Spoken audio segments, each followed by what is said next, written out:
வேதாகம துளி தேவனுடைய வார்த்தை உங்கள் இதயத்திற்கு தினமும் ஆசீர்வாதத்து துளி உங்களுடன். பாக்கியநாதன் பிரியதர்ஷினி. எகிப்தின் 10 வாதைகள். யாத்திராகமம் 7 முதல் 12 வரை 3 நிமிட தமிழ் கதை. முக்கிய வசனம்: நான் கர்த்தர் என்பதை எகிப்தியர் அறிந்து கொள்வார்கள். யாத்திராகமம் 7 முதல் 5. கதை: எகிப்தில் இஸ்ரவேல் மக்கள் பல ஆண்டுகளாக அடிமைகளாக வாழ்ந்தனர்.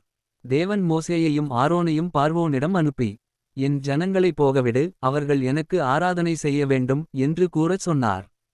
ஆனால் பார்வோன் தனது இருதயத்தை கடினப்படுத்தி இஸ்ரவேல் மக்களை விடுவிக்க மறுத்தான். அப்போது தேவன் தனது வல்லமையை எகிப்துக்கு வெளிப்படுத்த 10 வாதைகளை அனுப்பினார். 1. நைல் நதி இரத்தமாக மாறியது. எகிப்தின் அனைத்து நீரும் இரத்தமாக மாறியது.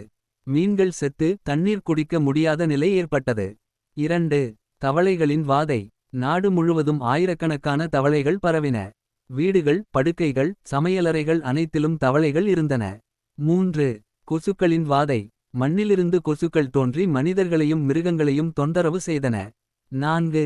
ஈக்களின் வாதை. பெரும் கூட்டமாக ஈக்கள் எகிப்தை மூடின. ஆனால் இஸ்ரவேலர் வாழ்ந்த கோசேன் பகுதியில் அவை இல்லை. 5. கால்நடைகளின் நோய். எகிப்தியர்களின் குதிரைகள், மாடுகள், ஒட்டகங்கள் மற்றும் பிற கால்நடைகள் நோயால் இறந்தன. 6. கொப்புளங்களின் வாதை. மனிதர்களுக்கும் மிருகங்களுக்கும் வேதனை தரும் கொப்புளங்கள் உடலெங்கும் தோன்றின. 7. ஆலங்கட்டி மழை. இதுவரை இல்லாத அளவிற்கு பயங்கரமான ஆலங்கட்டி மழை பெய்து பயிர்களையும் மரங்களையும் அழித்தது. 8. வெட்டுக்கிளிகளின் வாதை.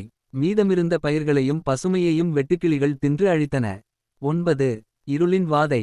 3 நாட்கள் எகிப்து முழுவதும் அடர்ந்த இருள் சூழ்ந்தது. ஆனால் இஸ்ரவேலரின் வீடுகளில் வெளிச்சம் இருந்தது. 10. தலைமகன்களின் மரணம். இறுதியாக தேவன் எகிப்தின் அனைத்து முதற்பேறான மகன்களும் மரிப்பார்கள் என்று எச்சரித்தார். தேவனின் கட்டளையின்படி இஸ்ரவேலர் ஒரு ஆட்டுக்குட்டியை பலியிட்டு அதன் இரத்தத்தை தங்கள் வீட்டு கதவுகளில் பூசினர். அந்த இரத்தத்தை கண்ட அழிவின் தூதன் அந்த வீடுகளை தாண்டிச் சென்றான்.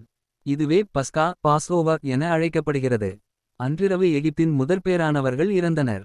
பார்வோன் மிகுந்த துக்கத்தில் மோசேயை அழைத்து, நீங்களும் உங்கள் ஜனங்களும் எகிப்தை விட்டு வெளியேறுங்கள் என்றான். இவ்வாறு தேவன் தனது மக்களை அடிமைத்தனத்திலிருந்து விடுவிக்கத் தொடங்கினார். கதையின் பாடம்: தேவனுடைய வார்த்தையை எதிர்க்கும் அகந்தை அழிவை உண்டாக்கும். ஆனால் தேவனை நம்பி கீழ்ப்படிவோர் அவருடைய பாதுகாப்பையும் இரக்கத்தையும் பெறுவார்கள். முக்கிய வசனங்கள்: யாத்திராகமம் 7 முதல் 5. நான் கர்த்தர் என்பதை எகிப்தியர் அறிந்து கொள்வார்கள். யாத்திராகமம் நண்பகல் 12:13. இரத்தம் உங்களுக்காக அடையாளமாயிருக்கும், நான் இரத்தத்தை காணும்போது உங்களை கடந்து செல்வேன்.